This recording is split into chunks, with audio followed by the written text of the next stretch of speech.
let's suggest a set of steps that may make it possible for some form of journalism to survive. Think about what form, if any, government intervention might take. Maybe it's just tools and platforms and information, who knows.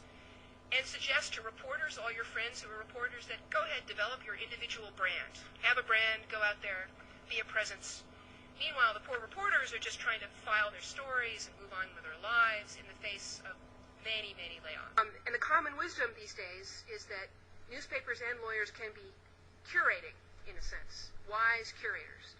They can be radar screens. That's an image I particularly like. Understanding when a news story is actually becoming news visually is something that an editor can do, and normal human beings like the rest of us won't know. It's very hard to synthesize a nose for news. That's something that comes from a lot of training and being part of a news industry. We could draw from this that we're heading towards a bright, although unknown journalism future.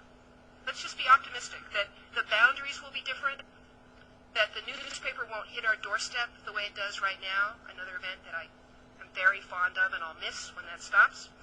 There will be tremendous consolidation, and we should worry about that. But there still will be news, just a different form, maybe aggregation, curation, and more people involved in its creation.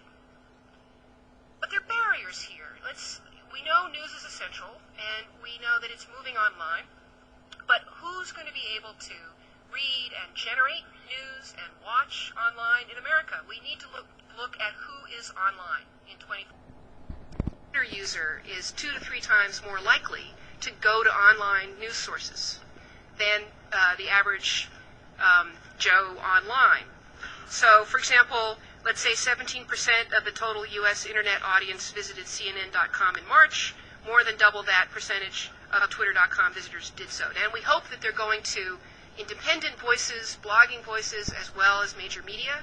But we know they're curious, and we know there are lots of them, and they're engaging socially. So there's some brightness there. We'll have to figure out what that is. Meanwhile, my